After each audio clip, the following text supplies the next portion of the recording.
Halloween just a few days away, and with the spooky holiday comes a few health risks out there, but we're joined by Dr. Max Brookman, a pediatric emergency medicine physician. And thank you for joining us. Apologize for the name. Whoops. A big tradition for many families is carving pumpkins. Tell us maybe some of the most common injuries associated with that activity. Yeah, thanks for having me. Well, it's not surprising that we see about half of all pumpkin-related injuries about the last half of October.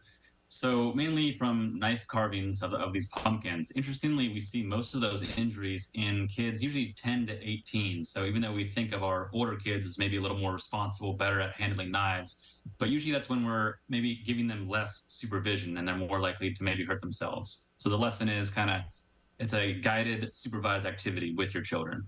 And some of that too, maybe that you don't think about, right, is some of like the angles and stuff. It's never just like cutting a piece of paper. It's always like some weird angle or grip you got to take to make things work, right? Yeah, and oftentimes we'll use kind of blunt or not our best knives to cut pumpkins. And ironically, usually dull or jagged knives is when you can get injured the most because it doesn't cut, and then it does, and it might take a finger or a part of your hand. Well, as families are preparing to trick or treat, is there anything that parents can do to keep kids from getting hurt when they're out on the street?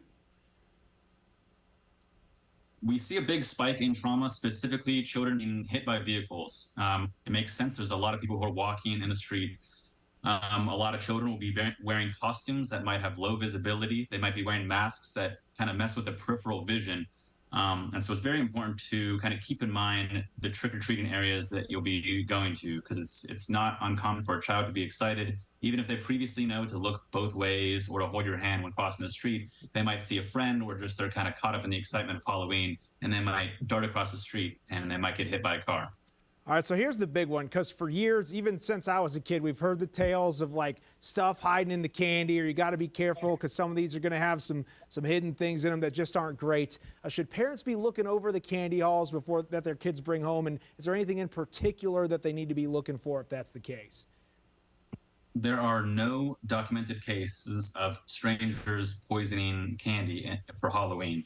What we do see, and I think it's important to mention, is that kids might accidentally get into some adult candy that's left around the house, or parents or grandparents' medication that looks a lot like candy. And during this time where kids are kind of on their candy spree, they just put anything that they think is sweet into their mouth. So if it's some adult candy, if it's some medication, that might end up with a trip to the emergency room. What about the houses giving out raisins? Should we just get rid of those, or?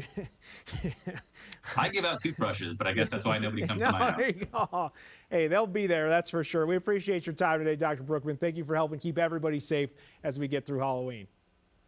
Have a good night.